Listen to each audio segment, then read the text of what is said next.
नमस्कार व्यूअर्स, मैं हूं अमीश देवगन। हनुमान चालीसा की एक चौपाई है, संकट कटे मिटे सब पीरा, जो सुमिरे हनुमत बलबीरा। इसलिए जिन्हें पीड़ा होती है वो सीधा बागेश्वर धाम पहुंच जाते हैं अपनी पर्ची निकलवाने के लिए।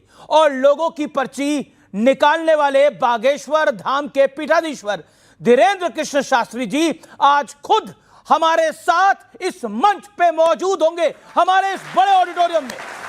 तो जोरदार तालियों के साथ स्वागत कीजिए, अभिनंदन करिए बजरंगबली के अनन्य भक्त धीरेंद्र कृष्ण शास्त्री जी का। जोरदार तालियों के साथ अभिनंदन है।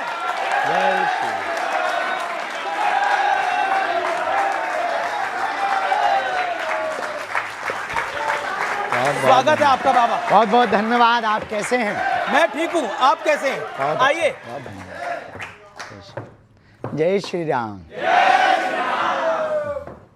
तो बागेश्वर धाम के पीठाधीश्वर धीरेंद्र कृष्ण शास्त्री आज हमारे इस मंच पर हैं। एक बार फिर जोरदार तालियां धीरेंद्र कृष्ण शास्त्री जी के लिए।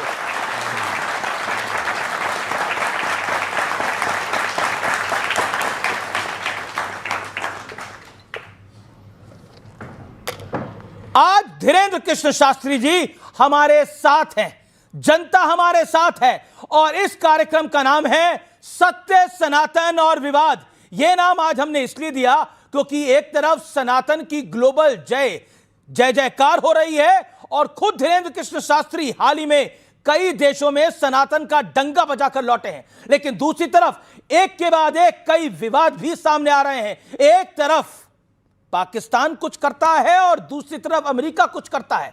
आज इन तमाम विवादों पर हम करेंगे एक बड़ा सार्थक संवाद धीरेंद्र कृष्ण शास्त्री जी के साथ।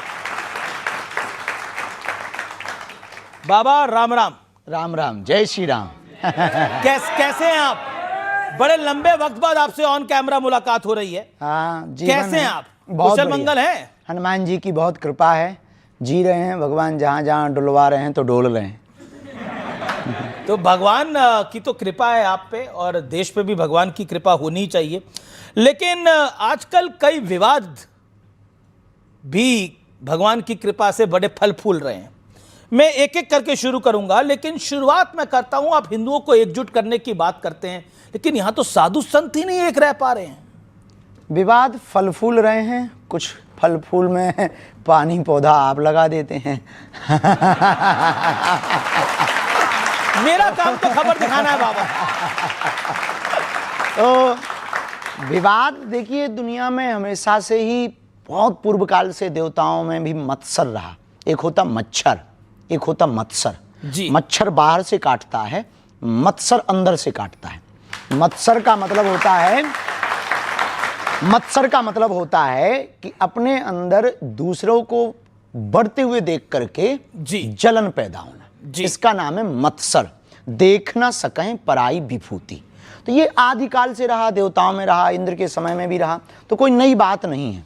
अब वर्तमान में जिस बात से ये विवाद लंबा खिंच रहा, उसमें बड़ा लंबा हाथ है सोशल मीडिया का और आप जैसे महापुरुषों का। अच्छा, मतलब जगत गुरु राम भद्राचार्य जी, मैं भी उनका बड़ा सम्मान करता हूं, जगत गुरु राम भद्राचार्य जी अब प्रेमानंद जी महाराज के बारे में कुछ बोल दें तो जिम्मेदार मीडिया और सोशल मीडिया हो जाता है? नहीं, बाबा जिम्मेदार नहीं है ना। सोशल मीडिया के ऊपर टिप्पणी है, ना संतों के ऊपर टिप्पणी है। बात यह है कि विवाद को बढ़ाना है कि खत्म करना। वो तथ्य हो गया, अपनी तरफ से सफाई भी हो गई जी। अब उस पर बार बार डिबेट करना, बार बार पोस्ट वायरल करना, मतलब पानी डालना है। तो आपको क्या लगता है, मैंने जो अब सवाल ये पूछना चाह रहा, वो पानी डालना है या पेट्रोल डालना है? नहीं, अब पानी पेट्रोल हम तो ऐसा कुछ नहीं करते। पेट्रोल वाला तो हमारा डिपार्टमेंट ही नहीं है, वो डिपार्टमेंट कहीं और किसी और का। तो मैं ये एक प्रश्न आपसे पूछना चाह रहा हूं जी। आप हिंदुओं को एकजुट करने की बात करते हैं, मेरा प्रश्न ये है कि ये साधु संत अगर एकजुट नहीं रह पाएंगे तो समाज को मैसेज क्या देंगे? हमने एक वीडियो के माध्यम से कहा भी है, सभी महापुरुषों से प्रार्थना भी जी। की।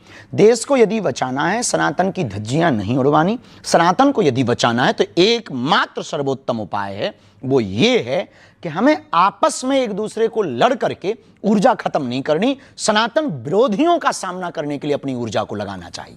लेकिन आपकी बात, अब समय वो आ गया एक छत्र के नीचे बैठने का अब समय वो आ गया, एक स्वर में बोलने का अब समय आ गया, मतांतर ये इसको एक तरफ करके, अपने अपने सिद्धांतों को एक तरफ करके अब समय आ गया सनातन के एक ध्वज को लेकर के सबके साथ चलने का और सबको लेकर चलने का और एक मंच पर बैठने का। लेकिन वर्तमान में परिस्थिति जो इस देश में हो रही है वो निश्चित रूप से सनातन के लिए ये कहीं ना कहीं ग्रहण का काम कर रही हैं। चाहे वो संतों का विवाद हो, चाहे वो तीर्थों पर टिप्पणियां हो, चाहे वो रामचरितमानस का विवाद हो, मानवता पर विवाद हो, मानव सभ्यता पर विवाद हो, महिलाओं पर विवाद हो, बच्चों पर विवाद हो, या फिर नग्नता या फूहड़ता परोसी जा रही हो, या फिर सोशल मीडिया पर बच्चे नचैया और बेटियां नचनियां बन रही हो। ये सब हमारी सनातन संस्कृति और देश की स्थिति को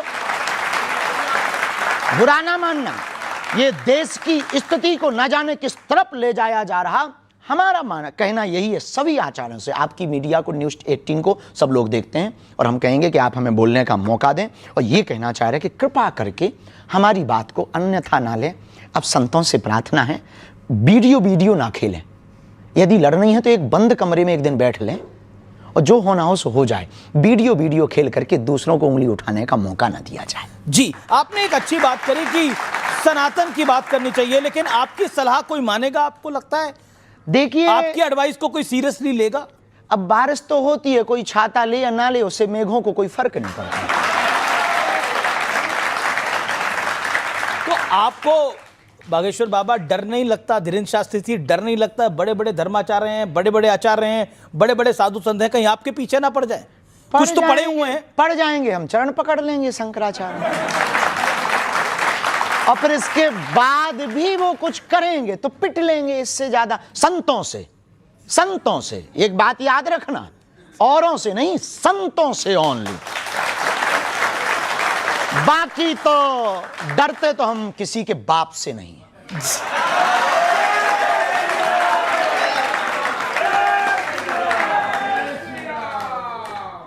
आपने पहले भी मेरे एक साक्षात्कार में बोला था, एक इंटरव्यू में बोला था कि आप डरते तो किसी के बाप से नहीं। क्यों डरें भाई? हमने कहा उसे कर्जा ले रखोगा? हमने किसी से कर्जा नहीं लिया, किसी की बहन बेटी के साथ गलत नहीं किया। देश के लिए जी रहे, देश के लिए मर रहे, राष्ट्र के लिए कार्य कर रहे, बेटियों का विवाह करवा रहे, भंडारा करवा रहे, हॉस्पिटल के लिए पुरुषार्थ कर रहे, कथा से लोगों के जीवन बदलने का प्रयत्न कर रहे, जन चेतना जागृति की पदयात्रा कर रहे, वैचारिक क्रांति कर रहे। अब हमने लूटा है किसी को हमने पकड़ा है या किसी को छेड़ा है या हमने तुम्हारे आपके इस जो मीडिया का जो भी जिसका हो इस पर कब्जा किया हो, तब डरे हम? देखिए, आपने लूटा तो है, सुख चैन लूटा है सनातन विरोधियों का, लूटा तो है आपने। वो लुटने योग्य ही है। जो सनातन विरोधी हैं उनका चैन लुटना ही चाहिए। जो स्वयं हम लोगों से बेचैन है वो चैन में रह सकता क्या? जी, चलिए, मेरा अगला प्रश्न है। संघ प्रमुख मोहन भागवत जी ने एक बहुत बड़ी बात कही। उन्होंने कहा कि सभी को 3 बच्चे पैदा करने चाहिए। नहीं, 4। अच्छा, 4 करने चाहिए। हाँ। अरे 3 पर इतना विवाद हो गया, उनके पीछे पड़ गए सब। चच्चे के 30 बच्चे हो सकते हैं। किसके? चच्चे के 30 बच्चे हो सकते हैं, तो हिंदुओं के 4 क्यों नहीं हो सकते हैं? और क्या बुराई है? 2 बच्चे घर के लिए, 1 बच्चे संघ का के लिए और 1 बच्चे हिंदू राष्ट्र का लिए। ये तो फिर फैमिली प्लानिंग का तो बैंड ही बच जाएगा पूरा। जी, फैमिली प्लानिंग का तो बैंड ही बच जाएगा। जब उनके 12-12 बच्चे खा पी लेते भगवान की कृपा से, तो 4 नहीं पाल पाओगे? तो कहा जाता था हमारे 2 कॉन्सेप्ट बदल गया है अब। नहीं, अब तो उल्टा जमाना आ गया, ना बच्चे जीवन कटे अच्छे। जी, आजकल तो बड़ा उल्टा जमाना आ गया है। आपको लगता है बच्चे होने चाहिए? बिल्कुल होने चाहिए, और 4 होने चाहिए, हमने बोला नहीं है। बच्चे पसंद है आपको? भाई बच्चे किसको? बच्चे तो भगवान का रूप होते हैं। कौन ऐसा है जो बच्चों से विरोध रखता हो या ईर्ष्या रखता हो? अच्छा, एक आपके पुराने इंटरव्यू से मैंने एक कुछ निकाला है, वो मैं आपको प्ले करके दिखाता हूं। आप ही ने कहा था। कह दिया होगा। प्ले करते हैं। आप भी अपना परिवार बढ़ाना चाहते हैं क्या? बहुत जल्दी बढ़ाए तो विवाह करेंगे आप? पक्का है, उसमें कोई संदेह नहीं। ये कोई गुनाह थोड़ी है, आपकी भी तो हुई होगी। तो लड़की देख ली है आपने या देख रहे हैं? अभी तो नहीं देखी। अभी नहीं देखी। आपको मिले तो खबर खींचिएगा। तो अब से कुछ दिन पहले, कुछ साल पहले तक तो आपने लड़की नहीं देखी थी, अब आपने कोई देख देख ली ली? है? हमने तो कई सारी देख रखी। वीडियो में हाँ। अनऑफिशियली है भैया, जी, जी। ऑफिशियली है, तो उसमें देखो वीडियो में हम पूछ रहे हैं कि आपको मिले तो बच्चे भी बताना। पसंद है, आप कहते हैं 4 भी होने चाहिए, तो अब आपकी जब शादी होगी तो कितने करने का प्लान है? अब ये पहले शादी तो हो जाने दो, फिर भी योजना तो बनाई होगी घर बस जाने दो। हम योजना से तो हम तो ये हमारा एक ही नियम है, कोई नियम नहीं है। जी। तो विवाह के रास्ते में कुछ कहानी आगे बढ़ी? अभी तो नहीं, अभी नहीं। अभी बहुत सपने हैं।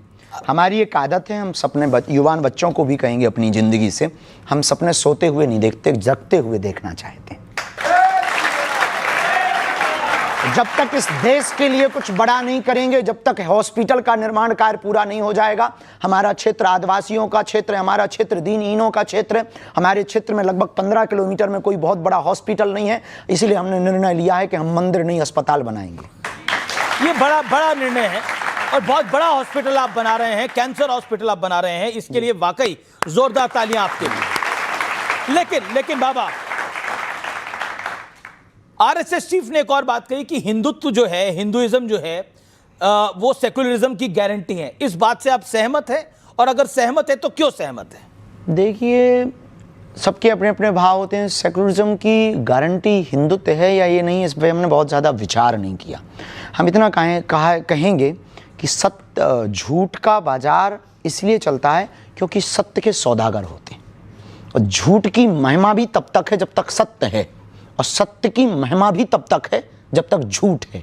यदि सभी सत्यवादी हो जाएंगे तो फिर झूठ कहाँ जाएगा, और फिर सब सत्यवादी हो जाएंगे तो तोड़ खत्म हो जाएगा। तो क्या मुसलमानों की वजह से सेकुलरिज्म नहीं है, सिर्फ हिंदुओं की वजह से सेकुलर है भारत? देखिए, भारत में हिंदुओं को और हिंदुत्व को खतरा हिंदुओं से, अच्छा, मुसलमानों से तो बहुत बाद में।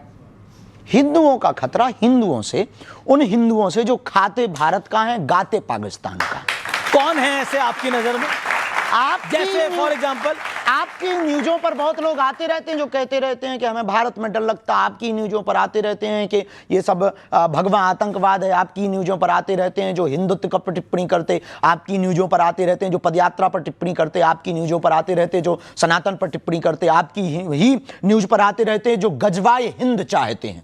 हम भगवाए हिंद चाहते हैं। भगवाए हिंद चाहते हैं आप, लेकिन आपने भगवाए हिंद में फिर हम टोकें जी। भगवाए हिंद में यह गारंटी है कि मुसलमान रहेंगे। भगवाए हिंद में यह गारंटी है कि सिख ईसाई सब रहेंगे, पर गजवाए हिंद में यह गारंटी नहीं है कि हिंदू रहेंगे। जी, लेकिन मैं भगवाए हिंद और गजवाए हिंद पर भी आऊंगा, लेकिन आपने युवाओं की बात करी। आजकल का युवा जो है वो ज्यादा रील में रहना पसंद करता है, रियल में रहना पसंद नहीं करता। वो रिलेशनशिप में यकीन नहीं करता, सिचुएशनशिप में यकीन करता है। क्या कहना चाहेंगे? बहुत अंग्रेजी बोल दिया आपने। इतनी अंग्रेजी हमारे ऊपर से निकल जाती है, इसका हिंदी बता दो, हम जवाब दें। जी, बेसिकली उसे लगता है कि शादी ब्याह में कुछ नहीं रखा, हम किसी के साथ रहें, हम कुछ भी करें और हम आगे बढ़ें। पश्चिमी कल्चर है, विदेशी कल्चर है, पश्चिम देशों का, भारत का नहीं है। हमारा भारत इसलिए महान है क्योंकि यहाँ मर्यादा है, यहाँ संस्कृति है, यहाँ व्यापार बाद में परिवारवाद पहले है। तो हमारे भारत में परिवार की प्रमुखता है, हमारे भारत में मर्यादा है। हमारे भारत में प्रभु श्री राम का चरित्र इसलिए गाया जाता है कि सूर्पनखा जैसी एक दूसरी स्त्री प्रपोजल लेकर आती है तो भगवान राम कहते हैं कि हमें स्वीकार नहीं है, एक पत्नी व्रत धारण करते हैं। ये हमारा भारत है, ये हमारी मर्यादा है। और रामचरितमानस की खूबी देखना, राम जी के सामने जब सूर्पनखा कहती है कि तुम सम पुरुष न मोसम नारी, आपके समान पुरुष नहीं, हमारे समान नारी नहीं। हम युवान बच्चों को, रामायण पढ़ने वाले प्रेमियों को कहना चाहेंगे, जरा सीखना प्रभु श्री राम से। जो लोग कहते हैं कि हमारी गलती नहीं है, उनको सीखना चाहिए कि वो बहका दिया इसलिए हम बहक गए। उनके मुंह पर यह सबसे बड़ा तमाचा है रामचरितमानस का पात्र कि जब सूर्पनखा आती है वो कहती है कि आपके समान पुरुष नहीं, हमारे जैसी नारी नहीं, तब राम जी जवाब बात उससे करते हैं, लेकिन सीते चितय कही ते ही बाता, देखते जानकी माता की तरफ है। बात सूर्पनखा से करते हैं। किसी ने पूछा कि बात आपसे सूर्पनखा कर रही पर आप देख जानकी जी की तरफ क्यों रहे, तब प्रभु श्री राम ने जवाब दिया कि कोई पराई नारी हम पर डोरे डालने आवे तब अपनी वाली को देखना चाहिए। जी, लेकिन अब तो ये पूरा कॉन्सेप्ट बदल गया है, अब तो ये पूरा सिस्टम बदल गया है। इस पर आप क्या कहना चाहते हैं? हम इस पर यही कहना चाहेंगे कि यदि आप अपनी मूल संस्कृति से भटकेंगे तो ना आपका बेड़ा पार होगा, ना देश का बेड़ा पार होगा। भले ही विचार नए रखो पर संस्कार पुराने रखो। जी, विचार नए, संस्कार पुराने। जी, लेकिन अब आप बात हिंदू राष्ट्र की करते हैं, अब हिंदू राष्ट्र की बात भी पुरानी हो गई। हाँ हो गई पुरानी, पर बात पुरानी हुई है, विचार तो हमेशा नया है, हिंदू राष्ट्र जब तक बन नहीं गया। जी, चलिए कुछ ऑडियंस से प्रश्न है, वो प्रश्न ले लेते हैं। किस किस का प्रश्न है वो अपना हाथ खड़ा करें, हम सवाल लेंगे। महाराज जी, क्या साधु सन्यासी और कथावाचकों के मंच पर नेताओं का आना उचित है? देखिए, राजपीठ और व्यासपीठ दोनों एक दूसरे के पूरक हैं। व्यासपीठ जो परंपरा और जो संकेत करे, उसमें यदि राजपीठ के लोग सुधार के लिए, अपने जीवन में आत्मसात करने के लिए आते हैं तो कोई बुराई नहीं है। हम जिस सनातन धर्म व्यासपीठ की परंपरा में बैठते हैं, उस व्यासपीठ से बिगड़े को भी गले लगाने की क्षमता रखते हैं। फिर राजनेताओं की तो बात अलग है। सुधारने के लिए कोई भी आ सकता है, सुधारने के लिए नया है। जी जी, व्यासपीठ ज्ञान लेने की जगह है, देने की जगह नहीं है। व्यासपीठ सनातन को चमकाने की जगह है, खुद का चेहरा चमकाने की जगह नहीं है।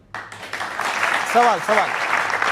जय श्री राम महाराज जी, मेरा प्रश्न ये है कि हमें मंदिर जाके पूजा करनी चाहिए या घर पे नाम जप करना चाहिए? क्या चीज मंदिरों बेटर की है? व्यवस्था इसलिए क्योंकि हम मंदिर जाएंगे तो हमारे आदि जगत गुरु शंकराचार्य भगवान ने, जब बौद्धिज्म बहुत ज्यादा बढ़ रहा था, जब बहुत ज्यादा धर्मांतरण हो रहा था मतांतरों के कारण, मतभेद के कारण, उस वक्त कम उम्र की आयु में आदि जगत गुरु शंकराचार्य भगवान, जो स्वयं शंकर का ही अवतार थे, चारों मठों की उन्होंने स्थापना की। मंदिरों की स्थापना करने के पीछे एकमात्र ध्येय ये था कि भगवान तो मन मंदिर में बैठा है, लेकिन ये भव्य मंदिर इसलिए बनाकर के मठ की स्थापना की कि हिंदू यहां आकर के विचार करे और अपने सनातन को बचाने के लिए एकता करे और एकजुटता में आवे। इसलिए मंदिरों में शांति, हवा सब जगह है, लेकिन जब भी आपको धूप या गर्मी लगे तब पंखा के नीचे ही हवा लगती है। ऐसे ही परमात्मा सब जगह है। जी, अच्छा, एक आप पर आरोप है, आरोपों की झड़ी लग रही है। सवाल ले लेते हैं, क्या सवाल है आपका, बोलिए। सर, छत्तीसगढ़ बस्तर का हूँ सर। बहुत अच्छी जगह है सर, सवाल ये है कि धर्मांतरण को लेकर जो बस्तर में भोले भाले आदिवासी जो धर्मांतरण का शिकार हो रहे हैं, उसके लिए आपकी योजना क्या है सर? क्योंकि हर तो दूसरे दिन यात्राएं हम कर ही रहे हैं। भविष्य में छत्तीसगढ़ में रथ यात्रा करेंगे और उसकी योजना सिर्फ यही है कि हिंदू को स्वयं जगना पड़ेगा। एक अकेला धीरेन्द्र कृष्ण शास्त्री की जिम्मेवारी नहीं है भारत को हिंदू राष्ट्र बनाने की, हॉस्पिटल बनाने की या धर्मांतरण रोकने की। इस देश के प्रत्येक व्यक्ति को बाबा बागेश्वर बनना पड़ेगा, तभी भारत हिंदू राष्ट्र होगा। जी, लेकिन अब मैं आप पे, यही हमारी योजना है। आप पर एक आरोप है कि आपका पॉलिटिकल झुकाव जो है वो एक पॉलिटिकल पार्टी की तरफ है। नो, बिल्कुल भी नहीं। हमसे कहा सब जाता जुड़े हैं। हमसे हमारे मध्य प्रदेश के कांग्रेस के पूर्व मुख्यमंत्री कथा करवाते हैं, कमलनाथ जी। वहां के पूर्व मुख्यमंत्री रहे, उनके सुपुत्र दिग्विजय सिंह के सुपुत्र जयवर्धन जी हमारे मंचों पर आते। हमारी बहुत निजता, मैं बताता हूं ये क्यों बोला जाता है। हाँ। प्रधानमंत्री नरेंद्र मोदी आपके बुलावे पर बागेश्वर धाम पहुंचे थे, उन्होंने आपको अपना छोटा भाई कहकर संबोधित करा, तो आपके विरोधी कह रहे हैं जो मोदी का छोटा भाई है वो तो संघी है। वाह, ये कोई बात हुई है कि उन्होंने छोटा भाई कह दिया तो हम संघी हो गए हैं? अब आपने हमको भाई कह दिया तो क्या हम पत्रकार हो गए हैं? ये आरोप वाले भी ना बिना खुजली के आदमी हैं। लेकिन अब मोदी जी ने आपको छोटा भाई कह दिया, दिक्कत वो भी क्या है? आपको विवाह की सलाह देके गए थे। जी, वो भी तो विवाह की सलाह देके गए थे। निश्चित रूप से वो बहुत, उनका विजन मिशन बहुत अच्छा है। हम इस बात में, देखिए, हम एक बात कहें, वो प्रधानमंत्री हमारे हैं और इस देश के प्रत्येक नागरिक के प्रधानमंत्री हैं। प्रधानमंत्री का कर्तव्य है प्रजा से प्यार करना। ये प्रधानमंत्री क्योंकि उस पद पर बैठे हैं, उनका प्रजा से प्यार करना कर्तव्य है। और हमारा एक पीठ के पीठाधीश्वर होने के नाते, एक सनातन के सिपाही होने के नाते हमारा कर्तव्य आमंत्रण देना। हमने सबको आमंत्रण दिया और आपके मंच से हम फिर कहना चाहते कि 2026 में 15 फरवरी को फिर से 300 मातृ पितृहीन हम बेटियों का विवाह करवा रहे। यदि किसी पार्टी के नेता के अंदर भाव जगे, हमारी प्रार्थना है सपा, बसपा, कांग्रेस, बीजेपी और निर्दलीय जितने दल हैं, उन सब से प्रार्थना है, उनके चीफों से प्रार्थना है, यदि आपके अंदर भाव जगे हमारा आमंत्रण स्वीकार करें। अब मोदी जी आपको छोटा भाई कहते हैं। वो हमें छोटा भाई कह के गए, ये लोग और आवे तो हमको और छोटा कह दें, हमें दिक्कत नहीं है, या बड़ा कह दें, हम मना नहीं करेंगे। सबके भाव है, उनका विजन मिशन बहुत अद्भुत है। इस देश में ऐसा प्रधानमंत्री आया जिसने राम की भी चर्चा की और आम आदमी की भी चर्चा की, खेल की भी चर्चा की तो रेल की भी चर्चा की। एक ऐसा प्रधानमंत्री आया जिनके सामने राम जी भी विराजमान भय, कृष्ण कन्हैया भी बैठेंगे। जी चलिए, आपने कृष्ण कन्हैया की बात करी। मोहन भागवत ने बोला कि अयोध्या, मथुरा, काशी हिंदुओं का मूल मुद्दा है इस देश के अंदर। आप इससे सहमत हैं? हम संभल को भी जोड़ रहे हैं, संबल को भी जोड़ रहे हैं। देखिए ऐसे समझो, बिना तर्क के थोड़ी समझना है। तुम लोग ना तुरंत ताली ठोकते हो। त्रेता में राम जी प्रकट भय, बात सही है, तो अयोध्या में राम जी बैठ गए। अब आता है दूसरा युग, कौन सा? द्वापर, तो बैठेंगे कौन? फिर आएगा कलयुग, तो संभल। तो संबल में भी तो नरेंद्र मोदी हो ही आए हैं, प्रधानमंत्री तो संबल हो ही आए हैं, कल की धाम। बहुत अच्छी बात है, तो जाने में क्या दिक्कत है? वो तो देखो प्रधानमंत्री हैं देश के, वो कहे उनके पूरे देश में, वो हर गांव जा सकते हैं, कोई बुराई थोड़ी। हम राजनेता थोड़ी हैं कि हम टिप्पणियां करें इस पे। हम पे तो सनातन की बात पूछो भैया। अच्छा, सनातन की बात पूछने से पहले थोड़ी राजनीतिक बात पूछ लेता हूं। अखिलेश यादव का आरोप लगाया कि धीरेन्द्र शास्त्री 50 लाख रुपए लेते हैं, वो भी अंडर द टेबल। मिले नहीं है, इंतजार है कि कोई दे के जाए। हम तो कहते हैं ऊपर टेबल पे दे जाए, बाढ़ में गया अस्पताल में लगाएंगे, भंडारे में लगाएंगे। वैसे ही अभी हम कर्जा में हैं, कर्जा चुका लेंगे। आप तो साधु हैं, संत हैं, बाबा हैं, आप क्या करेंगे इतने पैसों का? हाँ, हम कुछ करेंगे नहीं, बेटियों का विवाह करेंगे। जब इस देश में नाचने वाले करोड़ों ले सकते हैं तो साधु दक्षिणा लेकर के।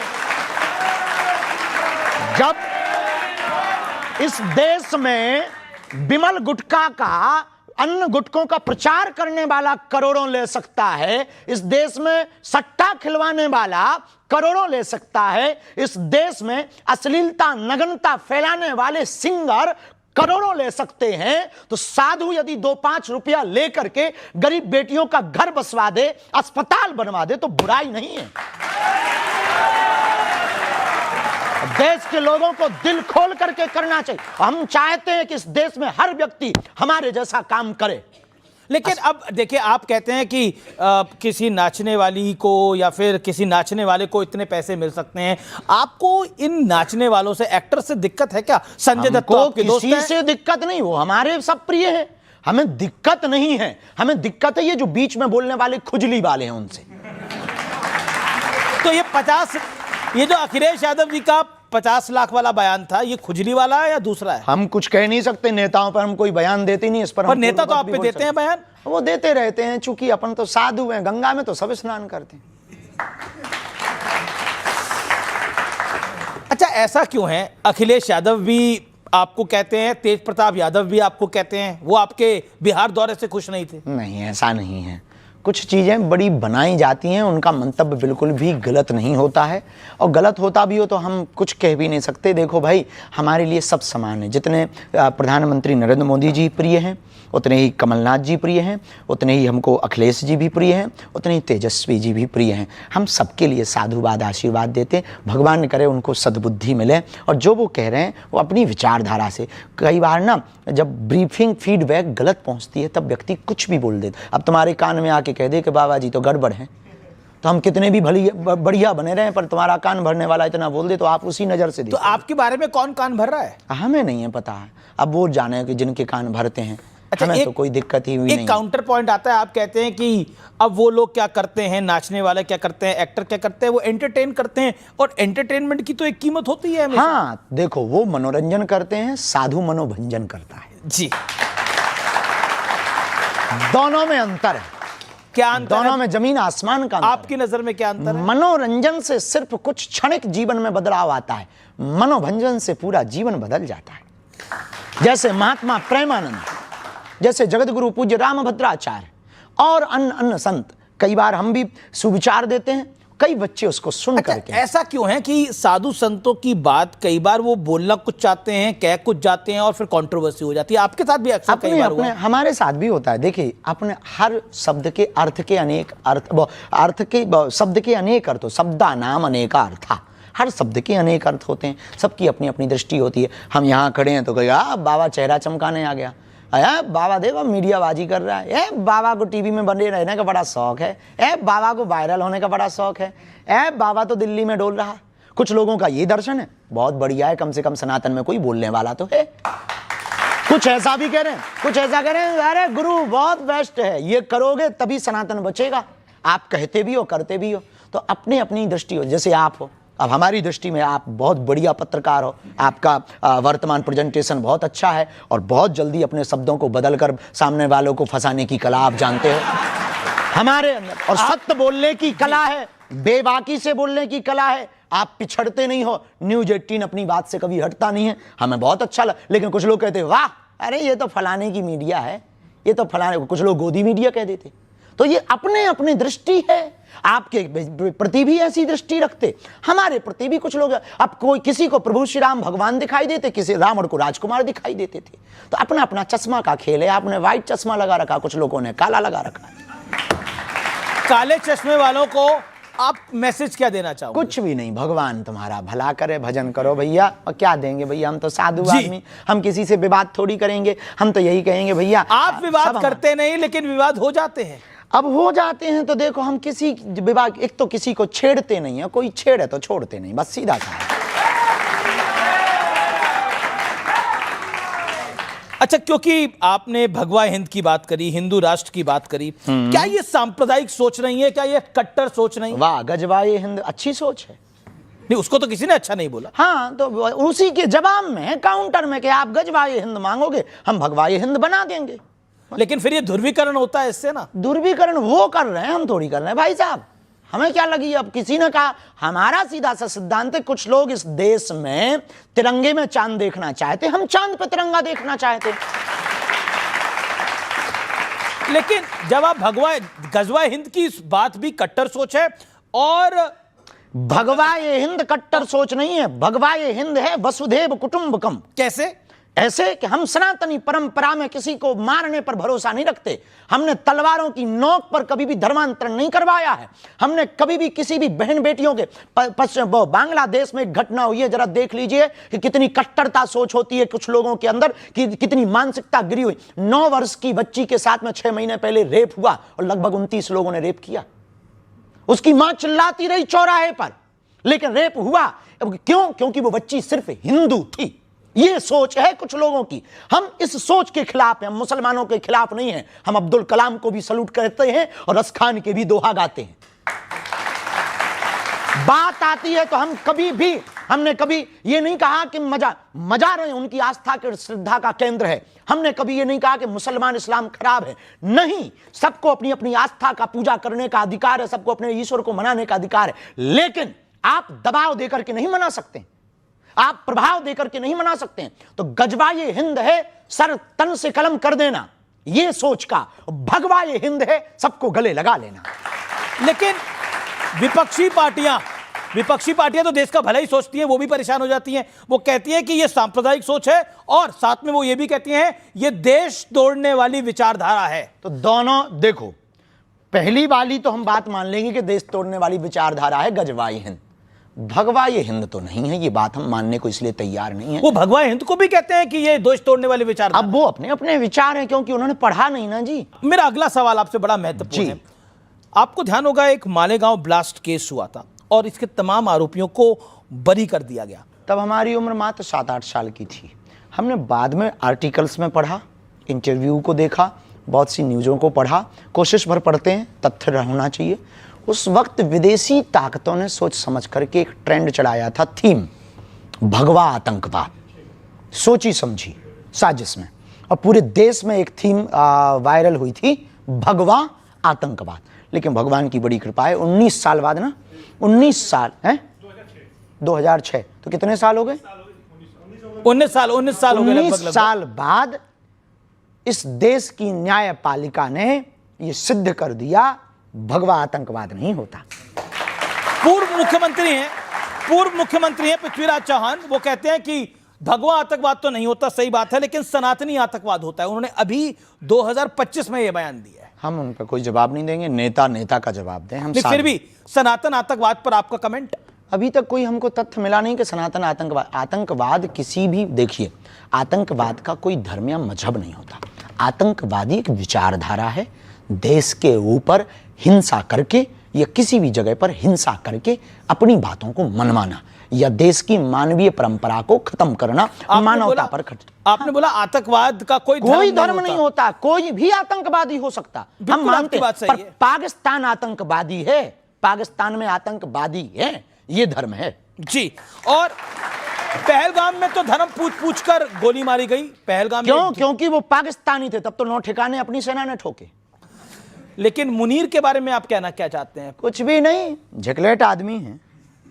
क्या आदमी है? झिकलेट है वो। इसका मतलब भी समझा दीजिए। इसका अर्थ नहीं बता सकते हम, गूगल करो। झिकलेट का अर्थ आपने बता सकते? उसका मतलब ये है, झिकलेट का मतलब ये है कि भाई बिच्छू का मंत्र जानते नहीं है, में हाथ डाल रहा है जी। लेकिन मुनीर ने जो बात बोली, जब पहलगाम आतंकी हमले से पहले उन्होंने बोला हमारा देश अलग इसलिए हुआ क्योंकि हम में और हिंदुओं में बहुत फर्क है, हमारी पद्धति अलग है, हमारा जीवन अलग है। बिल्कुल। 1947 में आपको अलग एक जगह भी दे दी, पर हमको एक बात से आज भी हमको मन में दुख है। जब 47 में 1947 में 47 में धर्म के नाम पर जगह बांट दी, तो देश में ये बच कौन गए? बताइए, धर्म के नाम पर बंटवारा हुआ कि नहीं हुआ? फिर जब धर्म के नाम पर बंटवारा हुआ तो एक बंटवारे में कमी रह गई। क्या कमी रह गई? वो ये रह गई कि फिर बिल्कुल ही यहां से सफाया कर देना चाहिए थे वहां उनके वाले, और हमारे वाले वहां से पूरे ले आने थे यहाँ। लेकिन अब तो हुआ नहीं है। अब वो तो हम नहीं थे, नहीं तो हम ऐसा करते। लेकिन ऑपरेशन सिंदूर को लेकर बहुत सारी बयानबाजी हुई, लेकिन अमिताभ बच्चन को तो आप जानते होंगे, नाम सुना है, हमारा परिचय नहीं है उनसे। उनकी धर्मपत्नी है जया बच्चन, उन्होंने बोला ये ऑपरेशन सिंदूर क्या नाम होता है? हम नहीं कह सकते उनकी बात पर, क्योंकि किसी की। पर आपको लगता है ऑपरेशन सिंदूर नाम गलत है? नहीं, उन्होंने देखिए सिंदूर उजाड़ा है तो सिंदूर नाम रख दिया, क्या गलत है? सठे साठ्यम समाचरित, शास्त्र कहता है जैसे को तैसा। ऑपरेशन महादेव बहुत अच्छा। अब इस पर भी सवाल खड़े होते हैं कि ये इस तरह के नाम क्यों रखे जाते हैं? अब कुछ लोगों को तो पहले पढ़ाया जाता था गा से गणेश, तो कुछ लोग कहते थे इससे सांप्रदायिकता फैलती है, तो फिर गा से गधा पढ़ाया जाने लगा, और गा से गणेश बंद हुआ, गा से गधा पढ़ाया जाने लगा, तब से हो गया खेल, गधे ही पैदा हो रहे हैं। अब मैं आपको बताता हूं, बाला साहब ठाकरे की जो पार्टी है, उनकी पार्टी के एक संजय हैं और संजय राउत, वो कहते हैं कि ऑपरेशन महादेव, ऑपरेशन सिंदूर जैसे नामों के जरिए धार्मिक रंग दिया जाता है। नहीं, महादेव संहार के देवता हैं और शंकर जी सबके हैं। इस दुनिया में 3000 साल पहले जी कोई भी दूसरा धर्म नहीं था सनातन को छोड़कर। अब कोई अपने बाप को बाप नहीं बोल रहा तो ये उन लोगों की गलती है। कुछ सवाल ले लेते हैं। मैं उदय शहरी, भगत, सन्यासी या इनकलाबी, तीनों में श्रेष्ठ कौन है? भक्त यानी भक्त, ऐसी बात है ना, भक्त, सन्यासी और इनकलाबी राष्ट्रप्रेमी, यही तीनों ही जो ठीक हैं। देखिए, भक्त और सन्यासी दो अलग नहीं, एक ही हैं, जैसे चीनी और शुगर, ठीक है? दोनों है। भक्त के बिना सन्यासी नहीं हो सकता, भक्ति के बिना सन्यासी कैसे हो सकता, और भक्ति के बिना इनकलाबी भी नहीं हो सकता। राष्ट्र की भक्ति ना हो तो वो इनकलाब जिंदाबाद कैसे बोलेगा? 2 लाइन में मैं वंदन करूंगा कि चुरा कर रंग जीवन के सत्य सनातन धर्म के मंच पे आए हैं। समय की दौड़ में हमने यहाँ कुछ पल बिताए हैं। मिलेगा साथ शास्त्री जी का हम सम्मान करते हैं। सुशोभित मंच से हम वंदन बारंबार करते हैं। जय श्री राम।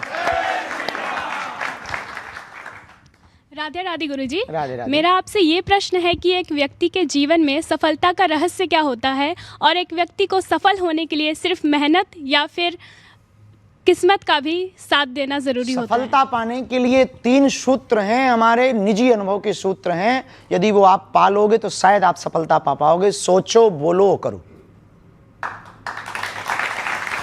पश्चिमी विचारक ने कहा है कि जो आप सोचेंगे वो आप बोलने लगेंगे, जो आप बोलेंगे वो शब्द बनेंगे, जो शब्द बनेंगे वो आदत बनेगी, जो आदत बनेगी वो आपके कर्म बनेंगे, जो कर्म बनेंगे वो आपका भाग्य बनेगा। जी सवाल सवाल मेरा सवाल ये है कि हम जैसा देखते हैं कि हिंदुत्व पर कुछ भी बोल देना बहुत आसान होता है, कोई भी अपनी मर्जी से जो मन में आता है बोल देता है, लेकिन और धर्मों में कुछ भी बोलना उस पर फिर हम देखते हैं कि जैसे अटैक हो जाते हैं, हमले हो जाते हैं, लेकिन हिंदुत्व पे और फिर उस पर कोई एक्शन भी नहीं होता। तो इसको आप कैसे देखते हैं? ये हिंदुओं की बुजदिली पना का परिणाम है कि वो रामचरितमानस जलाते रहे, तुम चुप रहे, वो गाय काटते रहे, तुम चुप रहे, वो राम मंदिर पर 500 साल तक तुम्हें कोर्ट में घिसवाते रहे, तुम चुप रहे, वो मंदिर तोड़कर मस्जिद बनाते रहे, तुम चुप रहे, वो तुम्हारे राम के होने का सबूत मंगाते रहे, तुम चुप रहे, वो गंगा को भी कुछ और कहते रहे, तुम चुप रहे, वो दुर्गा को भी कुछ और कहते रहे, तुम चुप रहे, वो राम सेतु को भी कुछ कहते रहे, तुम चुप रहे। राम सेतु का अर्थ ही है राम सेतु, फिर भी वो राम सेतु का मतलब पूछते हैं। इसका मंतव्य हिंदू बहुत बड़ा बुजदिल है। कुंभकर्ण के बाद यदि कोई सोया है तो हिंदू सोया है। आपको क्यों लगता है कि हिंदू सोया हुआ है? यदि हिंदू सोया ना होता तो इतने लफड़े होते? हिंदू सोया ना होता तो हमें क्या आपके साथ डिबेट करना पड़ता? हिंदू सोया ना होता तो इनकी आवाज को हमें उठाना होता? हिंदू सोया ना होता तो क्या हमें पदयात्राएं करनी होती? हिंदू सोया ना होता तो क्या हमें धर्म विरोधियों से लड़ना पड़ता? हिंदू सोया ना होता तो क्या हमारी रामायण को जलाया जाता? हिंदू सोया ना होता तो क्या हमारी आस्था के प्रतीक तीर्थ राम मंदिर, कृष्ण मंदिर या संबल में मंदिरों को तोड़ करके दूसरे मजहब के आस्था के केंद्र बनाए जाते? हिंदू सोया ना होता तो क्या हमारे राम को काल्पनिक कहा जाता? हिंदू सोया ना होता तो क्या द्रौपदी के ऊपर परिहास किया जाता? हिंदू सोया ना होता तो क्या हमारे प्रभु श्री राम के बारे में अनर्गल टिप्पणियां की जाती? हिंदू सोया ना होता तो क्या इस देश में गाय कटने के बूचड़खाने होते? हिंदू सोया ना होता तो क्या यमुना गंदी होती? हिंदू सोया ना होता तो क्या गंगा गंदी ना होती? हिंदू सोया ना होता तो क्या हमारे तीर्थों पर ब्लास्ट होते? हिंदू सोया है। लेकिन ऐसा माना जा रहा है कि अब मोदी के शासन में आने के बाद बीते 11 साल में हिंदू में एक चेतना हुई है, राम का मंदिर भी बना। निश्चित रूप से राम मंदिर बनने के बाद और सनातनी परंपरा के लोग आने के बाद लोगों को बल मिला है। लेकिन एक अकेले प्रधानमंत्री नरेंद्र मोदी, एक अकेले बागेश्वर बाबा, एक अकेले शंकराचार्य, एक अकेले बाबा जगतगुरु रामभद्राचार्य, एक अकेले स्वामी बाबा प्रेमानंद या युवान, इन लोगों से देश का उद्धार केवल अकेले से नहीं होना है। प्रत्येक व्यक्ति को सनातन का फाइटर सिपाही बनना पड़ेगा। एक प्रश्न मेरा पूरी जनता की तरफ से, इस देश के युवा से बाबा बागेश्वर को क्या उम्मीदें हैं? संस्कार और संस्कृति और सनातन और भारत के संवर्धन की उम्मीद है। ये आपको उम्मीद है। चलिए कुछ और प्रश्न है, सवाल ले लेते हैं। हाथ खड़ा करें जो सवाल पूछना चाहते हैं।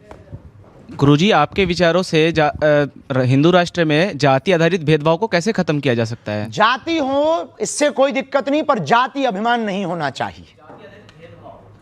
जो आधारित भेदभाव है उसको कैसे खत्म किया जा सकता है? उसको विचारों से ही खत्म किया जा सकता है, तलवारों से तो नहीं किया जा सकता है। वैचारिक संगठन, पदयात्रा, सामाजिक समरसता के भोज व साथ ही साथ मंदिरों में बैठक व्यवस्था, अब देवालयों में बैठक व्यवस्था, जगह जगह नुक्कड़ चाय की चौकड़ी पर भेदभाव की शून्यता, विचारों को बार बार आदान प्रदान करना और सामाजिक समरसता के लिए बार बार प्रकल्प को करना, कथा को करवाना, भोजन भंडारे को करवाना और लोगों की मदद करना, दीनहीनों को गले लगाना, इससे ही जातिगत भेदभाव मिट सकता है। जी जी जी गुरुजी राधे राधे। गुरुजी, ये मैं पूछना चाहता हूँ कि बाबा जी की पर्ची बड़ी या प्रेमानंद जी महाराज की भक्ति? जी, बाबा जी की पर्ची बड़ी या प्रेमानंद जी महाराज जी की भक्ति बड़ी है? ये आप जो है भारत पाकिस्तान का नक्शा तुम बाबाओं को लड़वाने आए हो क्या? तूने ठेका ही ले रखा है महात्माओं को लड़वाने का कि कौन बढ़िया है? ये बता, तू बढ़िया है या तेरे पिताजी बढ़िया है? अब बता, हैं? तो बस दोनों सही है। उन्होंने बोला दोनों सही है। बेटा ज्यादा खुजली हो तो हवेली पे भी आ जाना। जी सवाल ले लेते हैं। बोलो भाई। सतकोटि प्रणाम बाबा। खुश रहो। मेरा सवाल आपसे ये है कि आपने बोला कि विचार नए होने चाहिए लेकिन संस्कार पुराने होने चाहिए, लेकिन संस्कारों के नाम पे जो महिलाओं के साथ इतने सदियों से गलत होता आया है, उनको घर से नहीं निकलने दिया जाता है, उनको नौकरियां नहीं करने दी जाती हैं और सारे संस्कारों का बोझ सिर्फ महिलाओं पे दे दिया जाता है। सनातन के लोगों ने नहीं किया, इस देश की कुछ बुद्धि, इस देश की बुद्धिहीन लोगों ने किया है। इस देश में कुछ लोगों को सेकुलरिज्म का कीड़ा काटता और राजनीति का कीड़ा काटता, उन्होंने मतभेद किया है। हमारे सनातन ने तो महिलाओं को पीछे नहीं, बगल में नहीं, आगे रखा है। हम जब भी भगवान का नाम लेते हैं तो राम सीता नहीं कहते, सीताराम कहते हैं। हम जब भी भगवान का नाम लेते हैं तो श्याम राधे नहीं कहते, राधे श्याम कहते हैं। हमारे सनातन में तो मातृशक्ति को यत्र नार्यस्तु पूज्यन्ते रमन्ते तत्र देवता, जहां नारी की पूजा है वहां देवता वास करते हैं। हमारे सनातन में लिखा, नारी निंदा मत करो, नारी रतन खदान, नारी से नर उपजे ध्रुव प्रहलाद समान। जी, तो हमारे सनातन धर्म ने, हमारी सनातनी परंपरा ने, हमारे वेदों ने, हमारे ऋषियों ने कभी भी मातृशक्ति का अनादर नहीं किया, उनको सबसे आगे बैठाया है। बिना शक्ति के शिव भी अधूरे हैं। ये कुछ इस देश में कुठाराघात, इस देश को बिगाड़ने और पुरुष स्त्री के बीच में भेद करने वाले कुछ बुद्धिहीन लोगों ने ये भेद फैलाए हैं। हमारे सनातन में ये भेद नहीं है। महाराज जी, मेरा प्रश्न ये था, जिस प्रकार आपकी रुचि जिस प्रकार बजरंगबली में, उसी प्रकार से हम अपनी रुचि कैसे अपने इष्ट में लाएं और किस प्रकार नाम में रुचि और प्रीति बढ़ाएं? देखिए, भगवान के प्रति रुचि बढ़ाने के लिए उनके निरंतर महापुरुषों की वाणियों से उनकी कथाओं को श्रवण करना, उनकी लीलाओं को श्रवण करना, उस पर चिंतन करना, उसको अनुभव और महसूस करना। जब छोटी छोटी बातों में आप सजगता ले आएंगे, महसूस करने लगेंगे, तो आपको लगेगा कि आपका नाम जप में रटन लग गई है और आप आज जपा जप विधि में आ जाएंगे। अनवरत आपके जिह्वा से नाम जप चलने लगेगा और जब आप प्रेमास्पद में भर जाएंगे। स्वामी रामकृष्ण परमहंस जी से यही प्रश्न किसी ने किया कि हमको भगवान को पाना है, आप उपाय बताओ। उन्होंने कहा कल आना। वो बेचारा कल चला गया। बोले नदी चल, वो बेचारा नदी चला गया। अब परमहंस जी नदी में कूद गए। अब बोले तू भी आ जा। तो सीधा साधा आदमी रहा होगा तुम्हारे जैसा, नदी में कूद गया। वो जैसे ही वो नदी में कूदा, वो ऊपर चढ़ बैठे, सिर पे बैठ गए। अब वो फड़फड़ाने लगा पानी में, क्योंकि सांस नहीं ले पा रहा था। जब थोड़ी देर बाद रामकृष्ण परमहंस जी ने छोड़ा तो उसने पूछा कि ये क्या था? हमें तो पागल पहले लग रहे थे, अब कंफर्म हो गया। बोला हम पागल वागल नहीं है, तूने पूछा भगवान को कैसे पाएंगे तो उसका उपाय बताया। बोले ये थोड़ी उपाय है कि नदी में डुबाओ। बोले जिस प्रकार तू नदी में श्वास लेने के लिए तड़प रहा था, ऐसे ही तड़प जब तू परमात्मा के लिए अंदर ले आएगा तो परमात्मा की प्राप्ति हो जाएगी। तड़प को बढ़ाने के लिए प्रेम बहुत ज़्यादा जरूरी है। तड़प को बढ़ाने के लिए उनकी लीलाएं सुनना बहुत ज़्यादा जरूरी है। तड़प को बढ़ाने के लिए महापुरुषों के चरित्रों को, जीवन को देखना बहुत ज़्यादा जरूरी है। तो नाम पर भी निष्ठा होगी, भगवान पर भी निष्ठा। आपने प्रेम की बात करी, तड़प की बात करी। ये युवा पीढ़ी के लिए सवाल है, आपकी नज़र में प्रेम क्या है, प्यार क्या है, लव क्या है? देखिए, अब लव का हमें पता नहीं, प्रेम का पता है। आजकल लव के बहुत से अर्थ हैं। प्रेम का मतलब है समर्पित हो जाना।